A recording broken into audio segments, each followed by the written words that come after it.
You're about to hear a story the world was never supposed to understand. A story hidden behind closed vaults, encrypted reports, and conversations whispered in central bank boardrooms. For 3 years, while the world was busy chasing cryptocurrencies, stock market rallies, political drama, and AI revolutions, the most powerful institutions on the planet quietly executed a move so massive, so carefully calculated, that it hasn't happened in more than 7 decades. 3,000 tons of physical gold, accumulated in silence by central banks, not by investors, not by hedge funds, but by the very institutions that print a nation's money.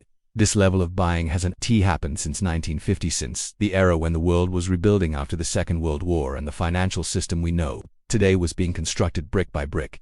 So the question is simple: why? Why now? Why gold? Why this quantity? And why are the world's biggest monetary authorities loading up on a metal that analysts once called old-fashioned, irrelevant, or a relic of the past? Because the truth is, gold only becomes important when something is about to break, when trust disappears, when the system begins to shake. And that's where this story begins, with a quiet, spreading fear that the global economy is marching straight toward a reset built on the ruins of the US dollar. You see, central banks are not emotional. They don't act on rumors. They don't follow social media trends. When they buy something, especially at this scale, it's strategic, it's intentional, and it's a signal. A signal that the financial world is shifting beneath our feet, slowly but powerfully, like tectonic plates preparing for an earthquake. And if you think this earthquake has nothing to do with your savings, your future, or your stability, then you might want to stay until the last minute of this video, because by the time we reach the end, you'll understand exactly why the biggest gold accumulation in modern history might be the final warning shot before the dollar's dominance begins to crumble. To truly understand the magnitude of what's happening, imagine this: 3,000 tons of gold. That's the weight of 3,000 small cars, the weight of a small skyscraper, the equivalent of hundreds of billions of dollars, stored not in digital numbers on a screen, but in bars that must be guarded, protected, transported, and hidden away. Central banks like China, Russia, India, Turkey, Poland, Egypt, Kazakhstan, Qatar, they didn't buy gold randomly.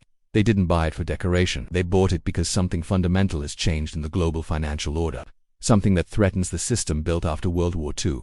The system built around the supremacy of the US dollar. For 80 years, the dollar has been the king of global finance. It controlled trade, it controlled oil, it controlled the banking system, it controlled sanctions. The world operated under an unspoken rule: if the dollar collapses, everything collapses, and that rule gave America extraordinary power.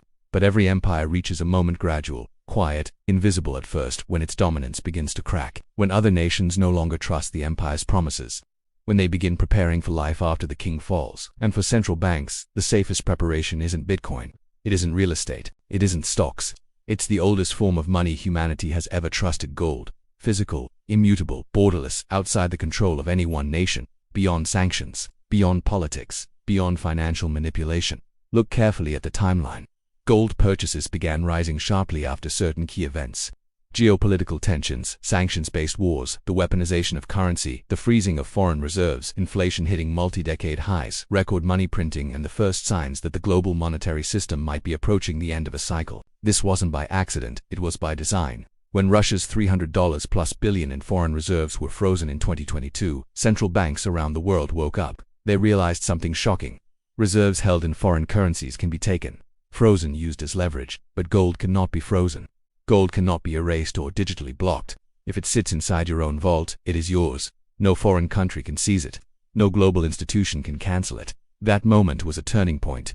For decades, central banks had accepted the risk of holding dollars, euros, and treasuries. But after witnessing a major nation's savings evaporate with a political decision, their strategy changed overnight. Gold purchasing accelerated. Not slowly, the fastest accumulation since the early Cold War. But this wasn't just about avoiding sanctions. It was about preparing for what comes next. The world is quietly moving toward multipolar finance, multiple centers of power, multiple currencies, multiple alliances.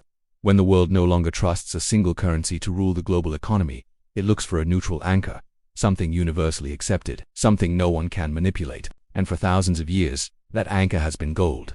Think about it. Every empire, Rome, the Ottomans, the British Empire, the Spanish Empire, even early America, used gold and silver as the foundation of their economic power.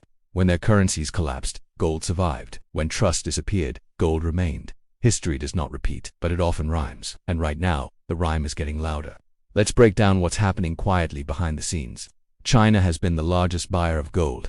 Not because it likes gold, but because it's reducing its exposure to US debt. China knows the dollar-led system is weakening, so it's preparing its own currency to become more influential.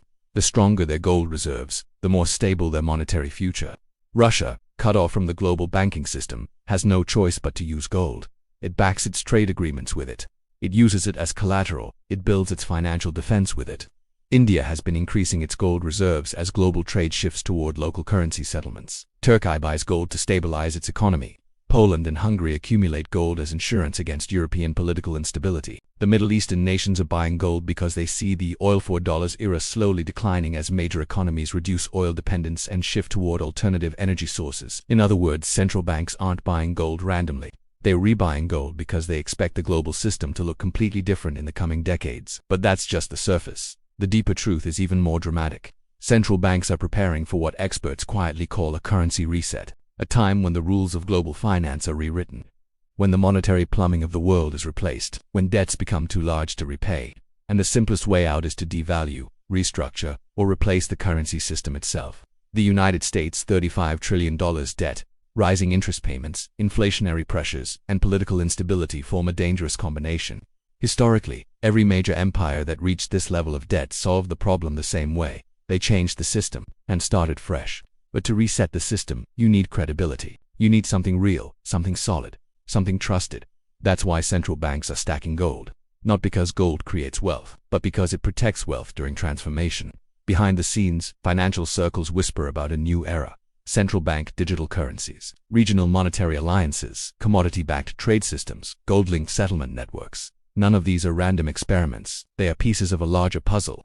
A puzzle that ends with a world where the dollar is no longer the unquestioned king. A world where countries trade using multiple currencies, backed indirectly silently by their gold reserves. But here's the twist. If central banks are preparing for a new financial world, what does it mean for ordinary people? It means inflation may not be temporary, it may be structural. It means currencies may lose purchasing power faster than expected. It means the global economy may slowly shift into a phase where those without hard assets get left behind. And that's the most critical part of this entire story. The people with the least control will feel the impact the most. Imagine waking up one day to discover that your currency has lost 20%, 30%, or even 40% of its power. Prices rising not because the economy is booming, but because your money is weakening. This has happened many times in history. In fact, it happens every few decades. And every time those who held gold survived financially, those who didn't paid the price. This is why the biggest institutions are preparing quietly so they don't trigger panic. If people understood the real reasons behind this 3,000-ton gold accumulation, markets would shake violently. Banks would experience uncertainty. Governments would face questions they're not ready to answer. So instead, the actions happen quietly, slowly, and strategically. Let's imagine a scenario. The US debt rises to a level where interest payments consume a huge chunk of the federal budget. Inflation becomes persistent. Bond demand falls. Countries begin using their own currencies for trade. The dollar weakens, not dramatically at first, but gradually, like ice melting under the sun. And once the trend begins, reversing it becomes nearly impossible. The global system starts shifting toward a new equilibrium, a balance shared between several currencies. The world doesn't collapse, but the old system does. In this new world, gold becomes the silent judge of financial strength. Countries with large gold reserves gain influence. Countries without it lose leverage. This is why central banks are racing to accumulate gold before the new system takes shape. Because once the rules of the game change, it will be too late to prepare. Now think about how this plays into geopolitical tensions. Nations that distrust each other don't trust each other's currencies, but they trust gold. Nations planning to step away from dollar-based systems need a neutral backing, but that backing is gold.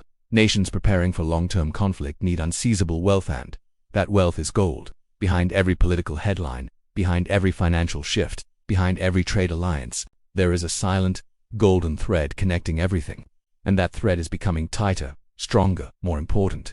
This is where the story becomes cinematic. Picture a dimly lit central bank vault.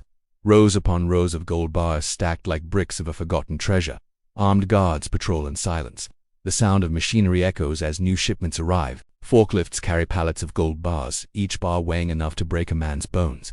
Each bar stamped with purity, serial number, and origin. Every bar representing a decision, a strategy, a preparation for the future. In China, analysts believe the official gold number is far lower than the real amount. They suspect the government is hiding thousands of tons through state-owned banks to avoid market panic. In Russia, gold mining operations run around the clock, feeding reserves shielded from the outside world. In the Middle East, gold is being moved quietly between countries, shifting alliances, forming new financial partnerships in preparation for life after the pet. This gold rush isn't random. It is coordinated, strategic, global. Now let's talk about the psychological element. Gold is more than a metal. It's a symbol, a message. When central banks buy treasuries, it signals trust in the US monetary system. When they buy gold, it signals distrust. And right now, distrust is growing, not openly, not loudly, but quietly, in the numbers and the tons moving into vaults. Let's talk about the long-term implications. If the global system resets, the countries with the most gold will have the most negotiating power. They will shape the new rules. They will control the future structure of international trade. The 21st century financial world will not be determined by GDP alone, but by reserves of trust, and trust is stored in gold. And as this age unfolds, ordinary people will face a simple decision: understand the shift, or get crushed by it. The world isn't headed toward chaos. It's headed toward transformation. A transformation that happens once every few generations. A transformation that central banks already see coming. A transformation they're preparing for with 3,000 tons of silent, deliberate, unstoppable gold buying. And now you understand the truth. This isn't just about gold. It's about the end of an era, the birth of a new one, and the rewriting of the financial world as we know it.